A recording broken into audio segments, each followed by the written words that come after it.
Only the cowardly humans came to the rescue. The Velaris star system had always been quiet. Its blue-white sun cast soft light across 7 peaceful worlds. And for centuries, the Velari people believed their distance from major trade routes would keep them safe from the dangers of the wider galaxy. Their cities floated in the skies of their ocean world, and their ships moved slowly and carefully, built more for science and diplomacy than for war. That belief shattered the day the Car Dominion arrived. The first sign was not the ships themselves, but the silence. Long-range sensors along the system's outer edge stopped reporting. One by one, their signals went dark. At first, the Velari technicians thought it was a natural storm or a system failure. Then the stars themselves seemed to move. Massive shadows appeared against the light of distant suns. Dozens of warships, each the size of a small city, slipped out of hyperspace and took up positions around the system like hunters surrounding trapped prey. The Car Dominion had come. The Velari Council gathered in the highest chamber of their capital city, a wide room made of clear crystal that overlooked the endless ocean below. Tall, slender figures stood in circles, their glowing eyes fixed on the large holographic display in the center of the room. It showed the car fleet spreading out, blocking all major jump points and communication lanes. "They have cut us off," one of the elders said, their voice trembling. "We cannot outrun them, we cannot fight them." The car were known across the galaxy for one thing: conquest. Their ships were built for destruction, their soldiers trained from birth for war. Entire civilizations had fallen in weeks after refusing their demands to surrender. The Velari had no war fleet to speak of. Their strongest weapons were defensive shields and a few outdated patrol ships. Against the car, they might as well have been unarmed. A younger council member stepped forward. "We must send a distress call, every channel, every frequency. Someone will answer." There was a long pause. Everyone in the chamber knew the truth. Other star nations had ignored similar calls before. Helping a world under car attack often meant becoming the next target. Still, they had no choice. The signal was sent. A wide, powerful message burst out from Velaris, traveling across space in every direction. It carried their location, their situation, and their plea for help. It was not elegant or proud. It was simple and desperate. "We are under attack. We cannot defend ourselves. If anyone can hear this, please help." Hours passed, then days. The car fleet moved closer, their ships taking up low orbits around the outer planets. Small attack craft began testing the Velari defenses, firing at satellites and stations, watching how the shields responded. It was not a full assault yet. It was a warning. Inside the Velari cities, fear spread quickly. Families gathered in shelters beneath the floating platforms. Scientists and engineers worked without rest, trying to strengthen shields that were never meant to withstand a real war. The Velari military pilots prepared their small ships, knowing they would not last long in a true battle. The council kept checking the communication systems. No answers came. Some of the elders began to talk about surrender. The car were cruel rulers, but those who obeyed often survived. Those who resisted usually did not. Then, on the third day, a single signal appeared on the main screen. It was weak, faint, almost lost in the background noise of space.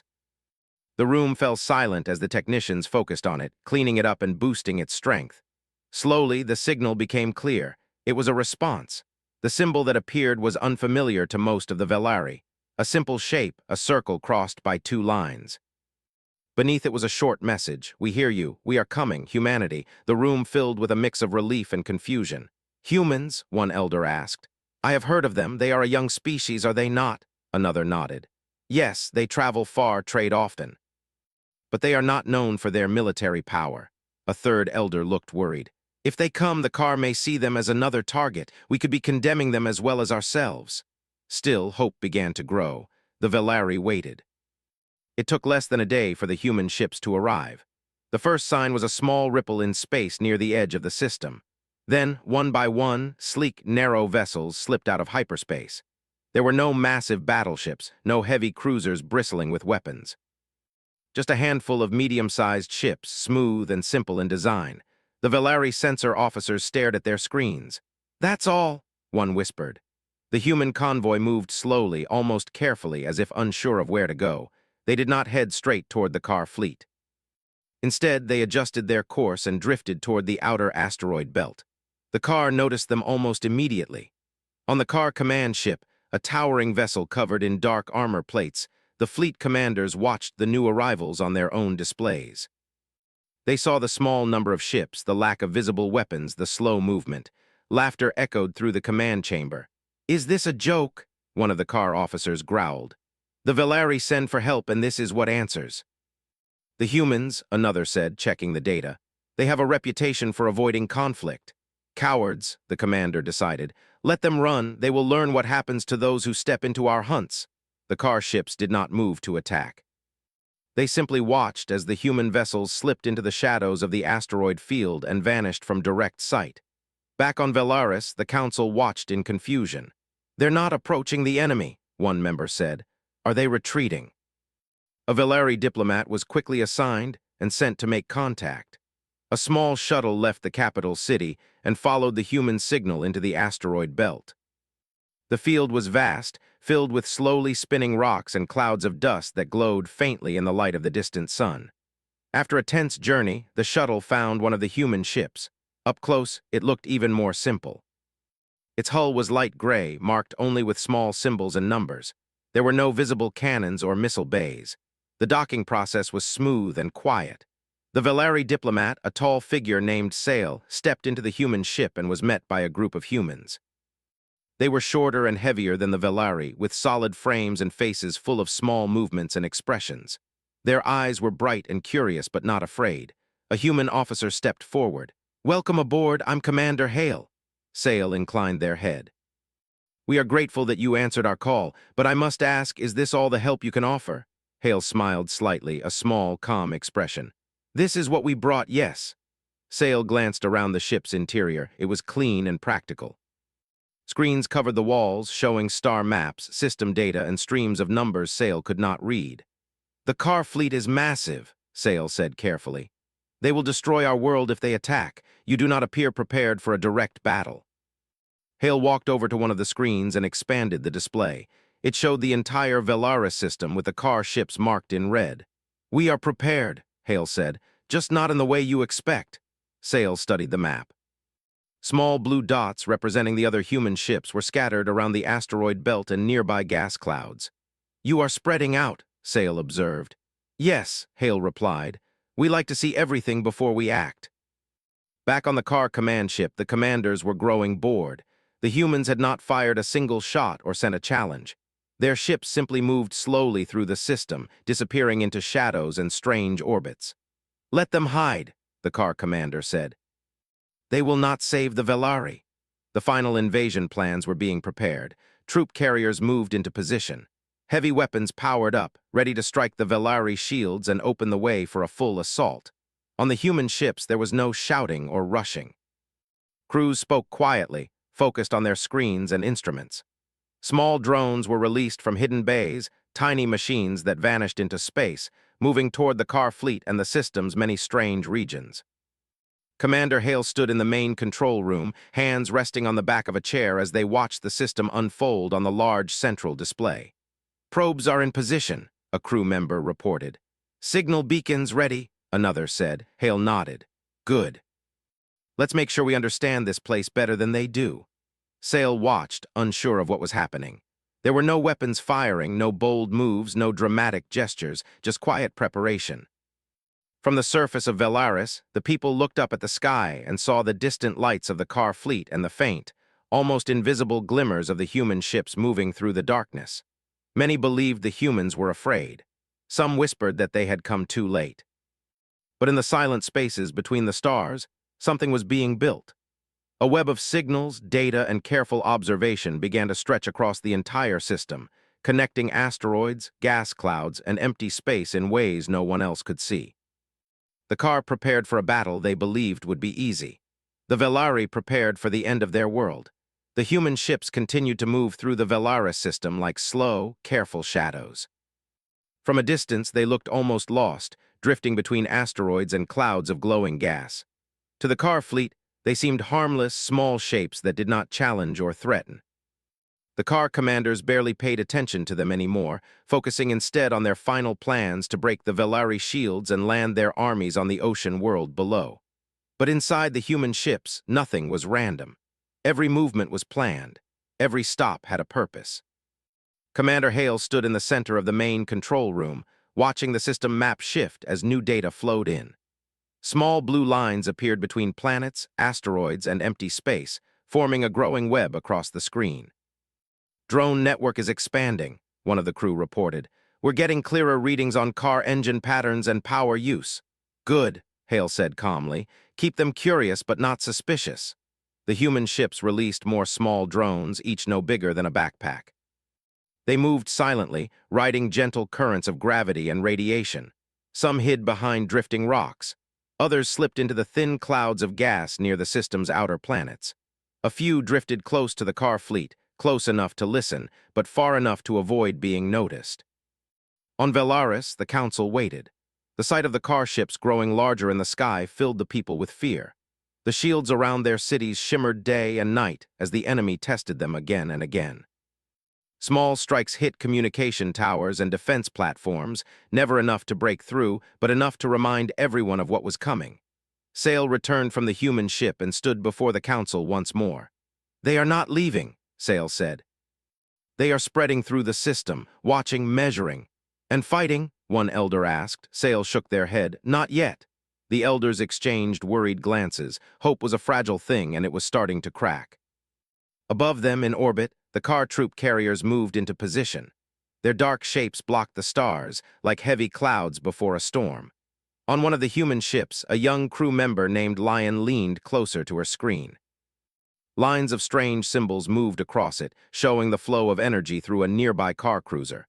"Commander," she said, "I think I've found a pattern. Their ships adjust their navigation fields every time they change formation." Hale walked over and studied the data. "Show me." Lion pulled up a series of overlapping maps. "They use a shared system to keep their fleet aligned during jumps and combat. If one ship changes its field, the others follow to stay in sync." Hale's eyes narrowed slightly. "So they trust each other's signals." "Yes," Lion replied. "Completely." Hale nodded. "That's useful." Across the system, more drones gathered information. They listened to car communication pulses, studied how their ships responded to gravity changes, and tracked the tiny delays between command signals and ship movements. Slowly, a picture formed. The car were powerful, but they were also rigid. Their fleet moved like a single body, guided by shared systems and central commands. It made them strong in direct battle. It also made them predictable. On the car command ship, the mood was confident. Reports came in that the Velari shields were weakening. The final attack was scheduled. The humans still hiding in the system were no longer even mentioned in the briefings. "They did nothing," one officer sneered. "Just like we thought." The commander gave a low, pleased growl. "Let them watch. They will learn what true power looks like." Back on Velaris, families gathered in the shelter halls beneath the floating cities. Children held onto their parents, watching the glowing ceiling that showed the sky above. Each distant flash of car weapon fire made them flinch.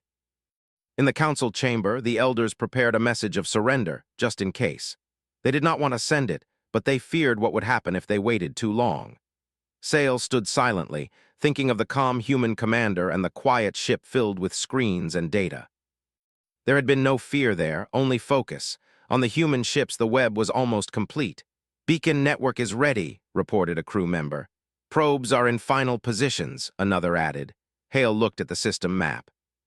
Blue points now surrounded the car fleet from every direction, hidden in places no one else would think to look. "Let us test them," Hale said softly. A signal was sent. One small beacon, hidden inside a cloud of dust near the car fleet, activated. It sent out a faint pulse, almost identical to a normal background signal from a star. Inside a car cruiser, the navigation system flickered for just a moment. The crew barely noticed. The ship adjusted its course by a tiny amount. The rest of the fleet followed. The shift was so small it meant nothing to the car, but on the human screens it meant everything. "They responded," Lion said, excitement in her voice. Hale nodded. "Again." Another beacon pulsed, this time from a different direction.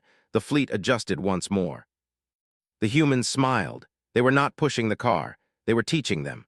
On Velaris, Sale felt a strange sense of tension in the air, like the moment before a storm breaks. The sky above was still filled with enemy ships, but something about their movement looked different. Subtle, almost uncertain, the car commanders began to notice as well. Why are our formation lines drifting? One officer asked. Minor system noise, another replied. The fleet will correct. But the corrections kept happening, small changes, small delays. The commander frowned. Find the source. Search teams scanned the surrounding space, but the human beacons were too small, too quiet. They hid among natural signals, masked by dust, gas, and radiation. The car found nothing. On the human ships, Hale raised a hand. Begin Phase 2. More beacons activated, not all at once, but in a careful pattern. Signals overlapped. Navigation data twisted just slightly. Gravity readings shifted by tiny amounts.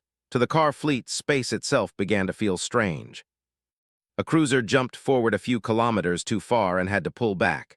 A supply ship arrived late at its meeting point. A patrol group nearly collided during a simple formation change. Report, the car commander demanded. Systems are unstable, an officer replied. We are getting conflicting data from our own network. The commander slammed a clawed hand against the control panel. Fix it! Back on Velaris, the council watched as parts of the car fleet began to drift apart. The perfect, terrifying formation they had held for days started to look uneven. Are they retreating? One elder asked. Sale shook their heads slowly. No, they look confused. The human ships remained hidden, silent. Inside one of them, Hale leaned forward, eyes fixed on the system map. They're starting to doubt their own readings. Lion smiled. They don't know which signals are real anymore. Good, Hale said. Now we show them what happens when they trust the wrong ones. A stronger pulse went out. Several car ships tried to jump to new positions at the same time. Two of them emerged far from where they expected, deep in the outer reaches of the system. Another appeared near a dense asteroid field and had to shut down its engines to avoid crashing. The car fleet broke into scattered groups. Panic spread through their command channels. This is an attack, one officer shouted. From where? Another demanded. They fired weapons into empty space, targeting shadows and false readings. Explosions lit up the dark, but hit nothing. On Velaris, people began to cheer as they saw car ships turning away, pulling back, and colliding with each other in confusion. Sale felt hope rise in their chest. The council stared at the display in disbelief. The human ships were still invisible. On the car command ship, the commander roared in anger. Find them, destroy them. But there was nothing to find, only space that no longer made sense. Hale watched as the car fleet fell further apart. Hold steady, he said. We're not done yet. The humans did not chase. They did not fire. They simply kept the web alive, letting the enemy struggle against a system that no longer obeyed them. On Velaris, the sky began to clear as more car ships vanished into bad jumps or retreated to safe distances. The people looked up and saw stars again, bright and open. For the first time in days, the world felt like it could breathe. Sale whispered quietly, they didn't fight them. In the silent control room of the human ship, Hale allowed a small, tired smile. We did, he said, just not the way they expected. Far across the system, the car fleet regrouped, battered and shaken. Their confidence was gone, replaced by fear of an enemy they could not see and could not understand. The car fleet did not run. Not at first. They regrouped in the far edge of the Velaris system, pulling their scattered ships back into rough lines. Damaged cruisers drifted close to carriers for protection. Supply vessels stayed near the center, guarded by what remained of their heavy warships. From a distance, they still looked powerful, still dangerous. But inside the car command ship, the mood had changed. The commander stood before a wide display of broken formation lines and missing ships. Their claws were tight around the edge of the control platform. We were hunted, the commander growled, by something that did not show itself. Officers spoke in low, tense voices. Reports came in from across the fleet. Navigation systems had errors. Communication channels carried strange echoes. Even simple commands took longer to reach their targets. The Velari could not do this, one officer said. No, the commander replied. This is the humans. Orders were sent through the fleet. All ships were told to shut down external signal receivers. Only internal, direct line communication was allowed. Long-range scans were focused on the asteroid belts and gas clouds where the humans had last been seen. On the human ships, the shift was noticed almost immediately. They're closing their ears, Lion said, watching her screen. Signal noise just dropped. Hale nodded. They've realized we're in their systems. Does that stop us? Another crew member asked. Hale shook his head. No, it just changes the game. Across the Velara system, the human network adjusted. Drones shifted positions. Beacons dimmed and brightened in new patterns. Some went silent completely, drifting like dead machines. Others moved closer. One drone slipped into the shadow of a car supply ship, riding the faint pull of its gravity field. Another drifted near a cluster of communication relays, listening for even the smallest leak of data. The humans did not need the car to talk. They only needed them to move. On Velaris, the sky was quieter now. Fewer car ships loomed overhead. The people dared to leave the shelter halls and step back into the open spaces of their floating cities. But fear had not fully left. Sails stood on a high platform, watching the distant shapes of the enemy fleet far beyond the planet's orbit. They were smaller now, but still there. The council gathered again, hope and worry mixing in equal parts. "They are wounded, not gone," one elder said. "We cannot survive another attack," Sails spoke softly. "The humans are still here." As if in answer, a message appeared on the council's communication screen. "We are not finished." On the car command ship, the commander studied new sensor data. "Something is wrong with our supply routes," an officer reported. "Two carriers missed their rendezvous." "Find them," the commander ordered. Search ships were sent out. They returned with confusion and fear in their voices. The carriers had arrived. They had simply arrived in the wrong places. One had emerged near a dead moon, far from its intended position. Another had jumped into empty space so deep and dark that its crew panicked, believing they had been lost between stars. The car fleet had turned off outside signals. But their jump systems still trusted internal navigation, and the humans had found a way inside that too. On Hale's ship, the main display showed glowing paths of possible jump routes across the system. "They're using preset lanes," Lion said. "They don't like to calculate new ones under pressure." "Then we make those lanes unsafe," Hale replied. A new kind of beacon activated. It did not send out a signal. It changed space itself just a little, tiny shifts in gravity, slight bends in radiation flow. Nothing that could be felt by living beings, but enough to confuse machines that depended on perfect readings. The next time a car cruiser tried to reposition, it vanished in a flash of light. It reappeared near the system's outer edge, engines screaming as it struggled to stabilize. The crew barely regained control before the ship drifted into open space, far from the protection of the fleet. The commander roared in fury. "This is impossible. Space itself is turning against us?" On Velaris, people saw a distant flash in the sky, far from the main fleet. A car ship appeared, alone and lost. Cheers rose from the cities. Sail felt tears form in their glowing eyes. The humans were not just defending them. They were taking the galaxy apart, piece by piece, and putting it back together in a new shape. The car tried to fight back. Patrol ships were sent into the asteroid belt, firing weapons into shadows and dust clouds. Explosions shattered rocks into glowing fragments. Gas clouds burned with strange colors as energy blasts passed through them. One human drone was destroyed, then another. But for every machine the car hit, 10 more drifted quietly into new positions. The humans were patient. On Hale's ship, a crew member looked worried. "They're getting closer to us," Hale nodded. "They always do eventually. Should we move?" "Not yet." A car patrol group entered a dense region of space near one of the system's smaller planets. Their sensors flickered wildly as natural radiation mixed with human interference. "Target acquired," one of the cars shouted. They fired. Their weapons hit a human ship. For the first time since arriving, one of the quiet gray vessels took a direct strike. Its shields flared bright blue. The ship spun slightly but did not break.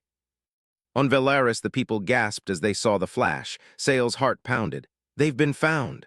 On Hale's ship, alarms sounded. "Shield integrity holding," Lion reported. "Minor damage to outer hull." Hale's jaw tightened. "All ships shift pattern." The human convoy moved.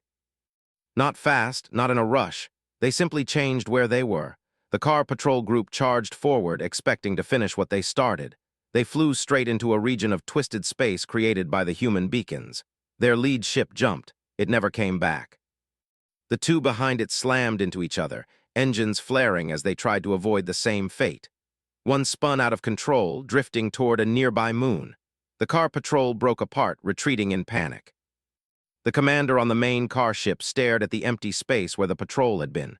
"They don't fight us," the commander said slowly. "They erase the ground beneath us." Fear spread through the car fleet. Crew members whispered. Officers hesitated before giving orders. Every jump, every movement felt like stepping into a trap. On Velaris, the Council watched as more car ships pulled back, increasing the distance between themselves and the planet. "They are afraid," one elder said in disbelief. Sale nodded. "So are we." But not of the same thing. The humans sent another message. "Stay where you are, do not move unless you must." The Council obeyed. Days passed. The car fleet tried to hold its position, but supplies ran low. Fuel ships were lost in bad jumps. Communication between groups became slower and less reliable. The humans did not attack. They waited. On Hale's ship, the crew looked tired but focused. Lion leaned back in her chair, rubbing her eyes. "They're starving out here," she said. "Not for food, for certainty." Hale gave a small nod. "An army that doesn't trust space itself can't hold a system." One car officer finally broke. A small ship detached from the fleet and sent out a weak, open broadcast. "To any human vessels, we will leave, just let us go."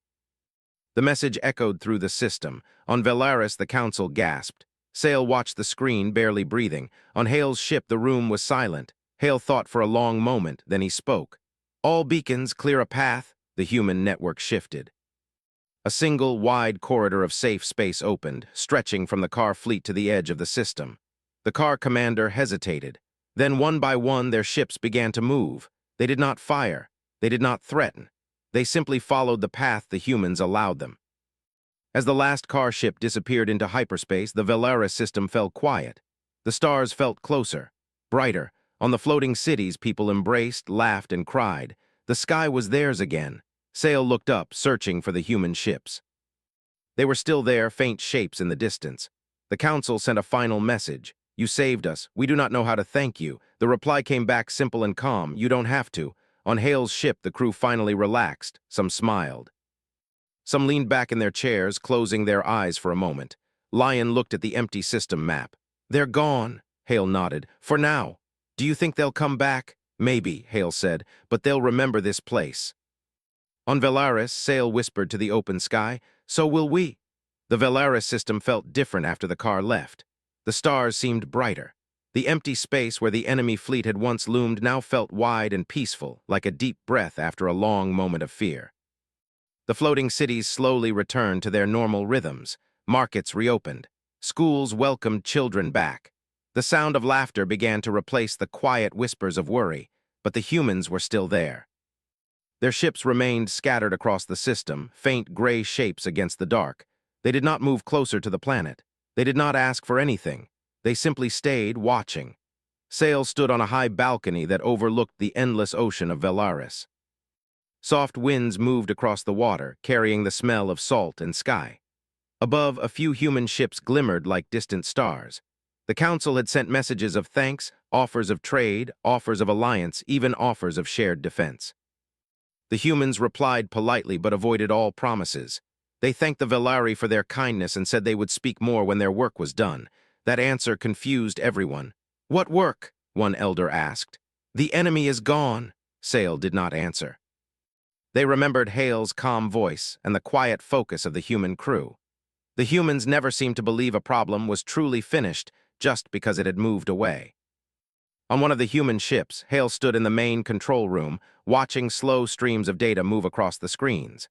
The car fleet was gone, but traces of their passage still lingered in the system. Broken drones, damaged beacons, faint echoes of distorted space. "Cleanup teams are reporting in," Lion said. "Most of our machines are accounted for. A few are too far out to recover." "Let them drift," Hale replied. "They won't bother anyone." Another crew member looked up. "Veleri Council is asking again if we want to meet." Hale paused. "Tell them soon. We should explain a few things." The humans gathered their ships closer together, forming a loose circle near one of the quiet, empty planets of the system. A message was sent to Velaris, inviting a small group of representatives to visit. Sale was chosen to go. The shuttle journey felt different this time. There was no fear, no rushing heart, only curiosity. As the Veleri shuttle approached the human ships, Sale noticed how they floated in space, not in tight formation, but in a gentle pattern that felt more like a group of birds than a fleet. Sale docked with Hale's ship once again and stepped inside. The human commander greeted them with the same calm smile. "Welcome back," Hale said. "Thank you," Sale replied. My people wish to understand what you did and why. Hale led Sail into a larger room than before. Several human crew members were there, standing around a wide table that displayed a glowing map of the system. Hale touched the surface, and the map shifted. It showed the web the humans had built across Velaris during the conflict. Lines and points filled the space between planets and stars. This is what saved your world, Hale said. Sail studied the map in awe. You turned space into a trap. Hale shook his head. No, we turned space into a conversation. Sail tilted their head. A conversation. Every ship talks to the space around it, Hale explained. With signals, with gravity, with energy, most species try to shout louder than everyone else. We listen instead. Then we whisper back. One of the crew members added, the car trusted their systems more than their senses. We gave their systems something new to trust. Sail felt a strange mix of wonder and unease. You could do this to anyone. Yes, Hale said simply. Why don't you? Hale looked at the map for a long moment before answering. Because we don't want a galaxy that is afraid of us. We want a galaxy that understands us. Sail thought about that as they returned to Velaris. The council listened carefully as Sail explained everything. The web. The whispers in space, the way the humans had not destroyed the car but had guided them out instead. So they spared them, one elder said. They spared us too, Sail replied, from becoming something we are not. The council decided to send a public message across the system, telling their people what the humans had done and how. The story spread quickly. Other star systems heard it too. Whispers traveled through trade routes and communication channels. A small species called humans had faced the car dominion and won without firing a single weapon. They had not conquered. They had not demanded tribute. They had simply changed the rules of space. Days later, new signals began to appear in the Velaris system. Ships from other worlds arrived at a careful distance. Observers, diplomats, curious travelers, they wanted to see the humans. One evening, Sail stood beside Hale on the viewing platform of the human ship. Below them, stars stretched out in every direction. You've changed how the galaxy sees you, Sail said. Hale gave a soft laugh. That happens whether we want it to or not. A nearby screen lit up with an incoming message. It was from a distant star nation, one known for its strong fleets and proud warriors. The message was short. We wish to learn how you fight without fighting. Hale looked at Sail, then back at the screen. Tell them, Hale said, that it starts with learning how to listen. On Velaris, life continued to heal. New buildings rose where old ones had been damaged. Art returned to the floating streets. The ocean cities glowed at night with soft colors, reflecting in the water below. Children played games where they pretended to be humans, moving invisible webs through the air, and trapping imaginary fleets with careful steps and quiet whispers. The humans stayed longer than anyone expected. They helped Velari engineers improve their sensors and communication systems, not to turn them into weapons, but to help them better understand the space around them. They taught classes about navigation, about gravity, about how stars and planets spoke in ways that machines could hear. Sail often visited Hale, and their conversations grew less formal. One day, Sail asked, "What made your people learn to fight this way?" Hale thought for a moment. A long time ago, we almost destroyed ourselves. We were very good at making weapons, not very good at understanding each other. We learned slowly that survival isn't about hitting harder, it's about seeing further. The words stayed with Sail. Far beyond Velaris, the Car Dominion retreated to their own space. Their leaders argued and blamed each other. Some demanded stronger weapons, others demanded better defenses. But a new fear had taken root. It was not fear of human ships or human soldiers. It was fear of empty space. Scouts reported strange echoes and strange readings even in safe systems. Nothing dangerous, nothing real. But the memory of Velaris made every shadow feel like a threat. Back in the Velaris system, the humans began to prepare to leave. Their ships gathered once more, forming a gentle arc against the stars. The council held a final gathering in the great crystal chamber. Sail stood at the center, speaking to both their people and the human commander through the wide, open communication channel. You came to us when no one else would, Sail said. You saved our world, you asked for nothing, we will remember that. Hale inclined his head. So will we. Will we see you again? Sail asked. Hale smiled. The galaxy is very big, but we tend to show up where we're needed. The human ships began to move, one by one slipping into hyperspace. As the last one vanished, a strange feeling settled over Velaris, not loss, but possibility. Sail returned to the balcony overlooking the ocean and watched the empty sky. The stars seemed different now. Not distant and cold, but alive with hidden paths and quiet connections. The Veleri people had learned something important. The greatest guardians of their world did not stand on walls or hold weapons. They listened to the space between stars. The human ships disappeared slowly from the Velaris system, slipping into hyperspace like shadows melting into the night. For the Velari, it was a quiet, strange farewell. They had watched the humans arrive with curiosity, then disbelief, and now they left with a new kind of awe. On the floating platforms of the main city, people gathered to watch the last traces of the ships fade. Children pointed at the sky, imagining the humans riding the invisible threads between stars, moving through space like ghosts. Elder scholars whispered in stunned tones, recounting what had happened and trying to explain how such a small group could have changed the course of history without firing a single shot. Sail stood on a high balcony, the wind from the ocean brushing against their robes. The waves below reflected the dim light of distant stars, and the sky was quiet now, save for a few faint glimmers from the outer planets.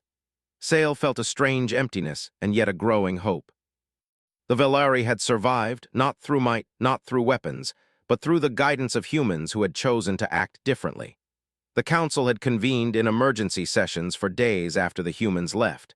They debated what to do next. The car had retreated, but they were still a looming threat somewhere beyond the edges of the system.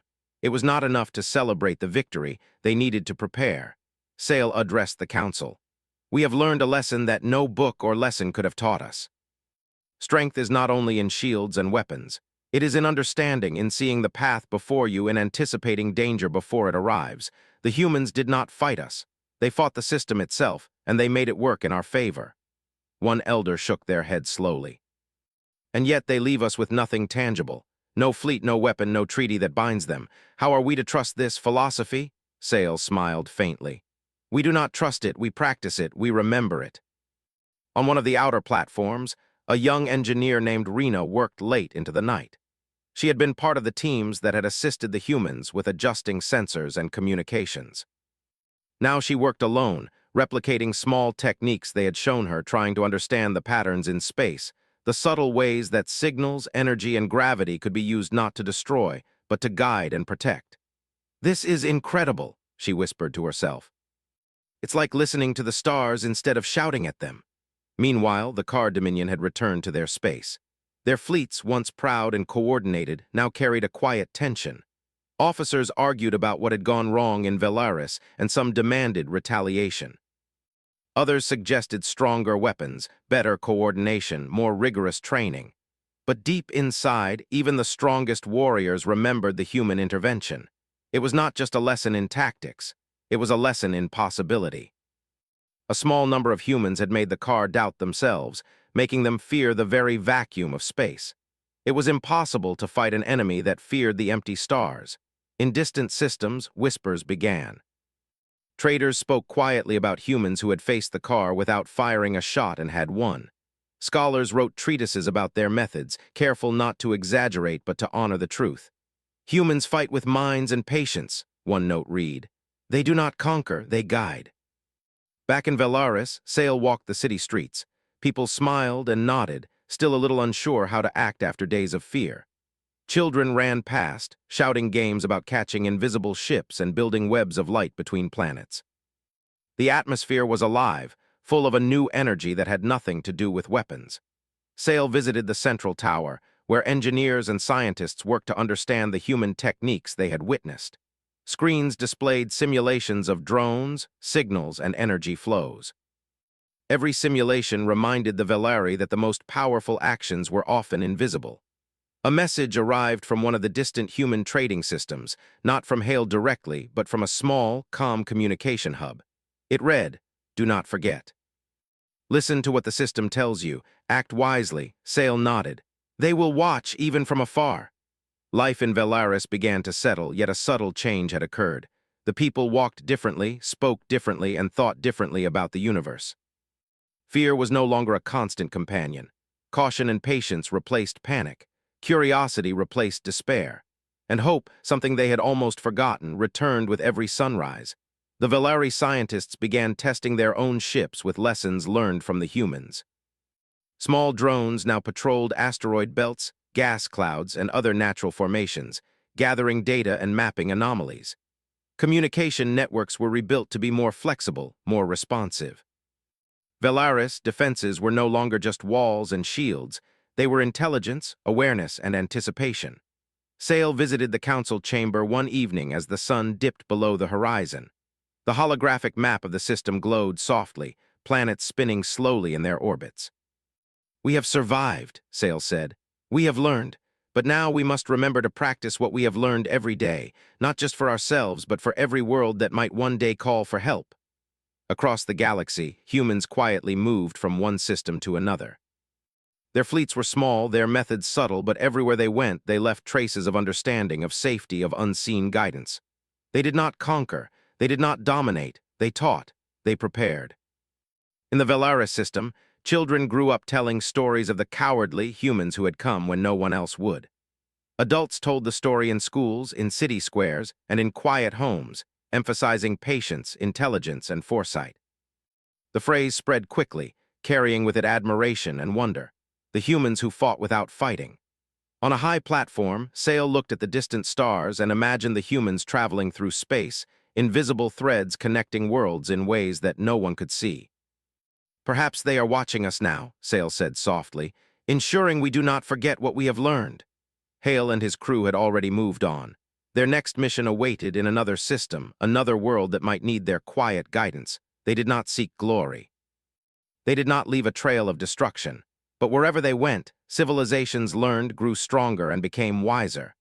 On Valaris, the people began to rebuild their relationships with the stars. Trade routes expanded. Communication systems improved. The world became more confident in its place in the galaxy. They had survived an enemy that had never been defeated by weapons alone. They had survived because someone else had seen the strength in thinking differently. Sale often thought about Hale's words. Survival isn't about hitting harder, it's about seeing further. And Valaris began to see further. They built observatories and listening posts. They studied gravity, radiation, and signals. They learned to watch for patterns, to anticipate danger, to respond before the threat arrived. The system grew stronger. The people grew wiser. And in quiet moments under the calm blue light of Valaris' sun, they remembered the humans. The humans who came, who did not fight in the way others expected, who changed the outcome of a battle without lifting a weapon. The legend of the cowardly humans spread across the stars, a story of intelligence, patience, and courage. It became a warning to enemies and a lesson to allies. Sometimes, the greatest heroes are those who act without fear, without pride, and without needing to be seen. And as the Valari looked up at the night sky, they knew that somewhere in the silent expanse of space, the humans were still out there, listening, watching, and guiding, ready to step in again if the galaxy ever called.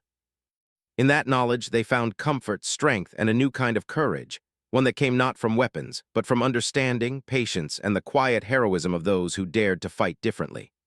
The Valaris system, once fragile and fearful, had grown wise and strong.